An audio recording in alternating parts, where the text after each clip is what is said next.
मुखां अॻ में हिकिड़ो भाउ जाओ हो जेको नंढड़ो ई गुज़ारे वियो। उन खां पोइ जॾहिं मां ॼावसि त मुंहिंजी वालदा मुंहिंजो नालो रखियो मुंहिंजे बाबा हसीना। पूरो नालो सॾींदा हुआ गुलाम हसीना। मार पवेशल मौत खे जंहिं ख़ैरां जे सिर जो बि ख़ैर कोन घुरियो। सिंध जी नाले वारी अदाकारा आपा शबीरा चन्ना छठीअ जो नालो ग़ुलाम हसीना ख़ैरां जे सिर जो ख़ैर किरदार करण खां पोइ सिंध में तमामु घणी मक़बूलियत माणण वारी अदाकारा जंहिं PTV जे दौर खां पूरी सिंध में पंहिंजी परफॉर्म सां पंहिंजो पाण खे मञरायो। ना सिर्फ़ु पत्थर दुनिया में ख़ैरां जे सिर जो ख़ैर जो किरदार मशहूरु थियो, पर आपा शबीरा चन्ना पंहिंजी ज़िंदगी में केतिरा ई मज़ाहिया फ़नी किरदार पॉपुलर माणिया।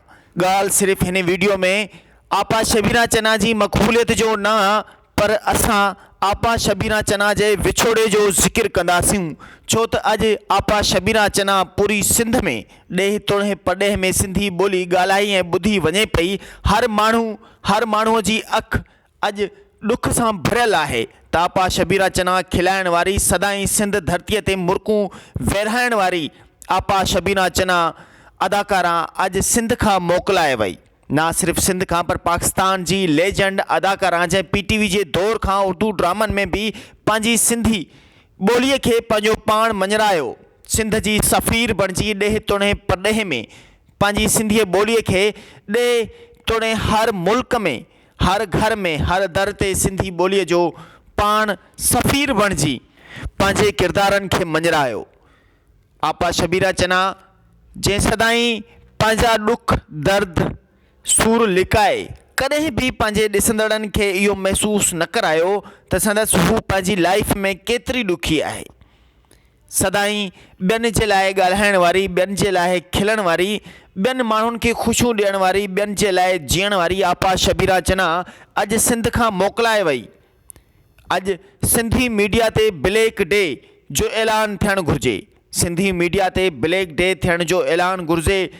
ना सिर्फ़ु सिंधी मीडिया ते, पर सिंधी सक़ाफ़ती खाते वारा बि अॼु पूरी सिंध में ब्लैक डे जो ऐलान करे छॾनि, छो त आपा शबीरा चन्ना सिंध जो उहो क़ीमती असासो हुयो जंहिं ईद जे ॾींहुं वीचारी ख़ुशी ख़ुशी घरां निकिरी पंहिंजी धीअ खे ईदी ॾियण लाइ निकिती हुई, पर संदसि उन खां पोइ घर त कोन आई।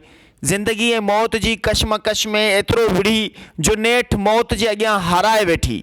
ऐं अॼु जॾहिं आपा शबीरा चन्ना राति 2 बजे खां पोइ इंतकाल जी ख़बर मिली ऐं अॼु जॾहिं घर आई त संदसि घर में कोराम मतल कीअं न हूंदो, जॾहिं त पूरी सिंध खे आपा शबीरा जे विछड़ी वञण जो तमामु घणो सदमो आहे, जंहिंमें असद कुरैशी, अली गुल मल्हा, आज़म जान मेघल, निसार शाह, मुमताज़ मौलाई ऐं ॿिया केतिरा ई सिंध वासी ऐं संदसि उन जा परस्तार तमामु घणा ॾुखी ऐं दर्द बंदा आहिनि, छो त अॼु आपा शबीरा जो विछोड़ो संदसि उन्हनि खे सिंध धरतीअ ते खिलाइण जो हिकु अहिड़ो ज़रियो बंदि थी वियो आहे जो संदसि आपा शबीरा चन्ना जे थ्रू केतिरा ई सिंधी मज़ाहिया अदाकार ॿिया बि जनम वठी चुका, पर संदसि आपा शबीरा चन्ना जो ज़िक्र सभ खां पहिरीं ऐं टॉप लाइन नंबर 1 ते आहे।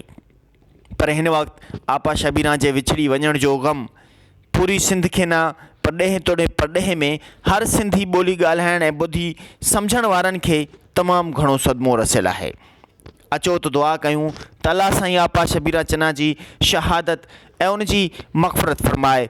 अल्लाह पाक आपा शबीरा चन्ना खे जन्नतुल फिरदौस में आला दर्जा बुलंद अता फ़रमाए। आमीन।